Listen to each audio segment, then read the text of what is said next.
સુરતમાં Lions club દ્વારા મહાનગરપાલિકાને dead body ફ્રીઝરનું દાન કરવામાં આવ્યું હતું. લાયન્સ ક્લબ દ્વારા આપવામાં આવેલા ફ્રીઝરનું લોકાર્પણ કરવાનો કાર્યક્રમ યોજવામાં આવ્યો હતો, જેમાં લાયન્સ ક્લબના સભ્યો અને હોદ્દેદારો ઉપસ્થિત રહ્યા હતા. પાલિકાના અધિકારીઓ પણ આ તકે ઉપસ્થિત રહ્યા હતા.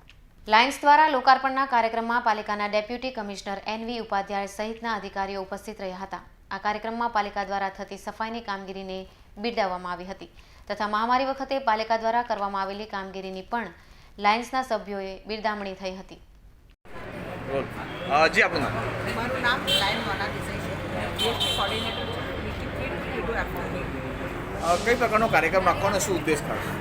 આજે આપણે ફાયર સ્ટેશનને એક ડેડ બોડી ફ્રીઝર આપવા જઈ રહ્યા છીએ.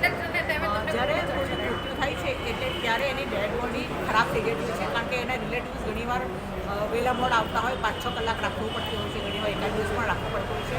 અને વેસુ એરિયામાં આપણને ઘણા બધા મારવાડી કુટુંબ, રાજસ્થાની કુટુંબ રહે છે, તો ખરેખર એ લોકોને ઘણા બધા સગાવાલા લેટ આવતા હોય, તો ત્યારે આ ડેડ બોડી ફ્રીઝર એ લોકો મળે તો ખૂબ જ ઉપયોગી સાબિત થશે. કે આમાં ફ્રીઝર તમારે 6-7 કલાક 10 કલાક સુધી પણ ડેડ બોડી એવી એવી સચવાઈ રહેશે. કઈ પ્રકારે આ વિચાર આવ્યો કરવામાં? એ અમારા ગવર્નર શ્રી બોમ્બે ગયેલા હતા ત્યારે એમને ત્યાં કંઈક જોયું હતું. આપણે સુરતમાં કદાચ હશે પણ અમારા માટે નવું છે. કંઈક અશ્વની કુમાર રોડ પર હશે છે પણ અમને ખ્યાલ નથી, એટલે અમને આખી વિચાર આવ્યો હતો કે ભાઈ એવું કંઈક આપી શકાય.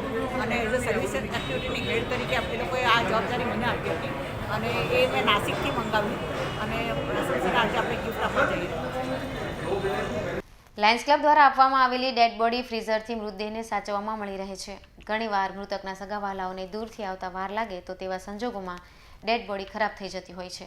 એવા સમયે આ ફ્રીઝર મૃતકના ઘરે લઈ જઈ શકાય એવું નાનું હોય અને ખૂબ જ ઉપયોગી થઈ શકશે.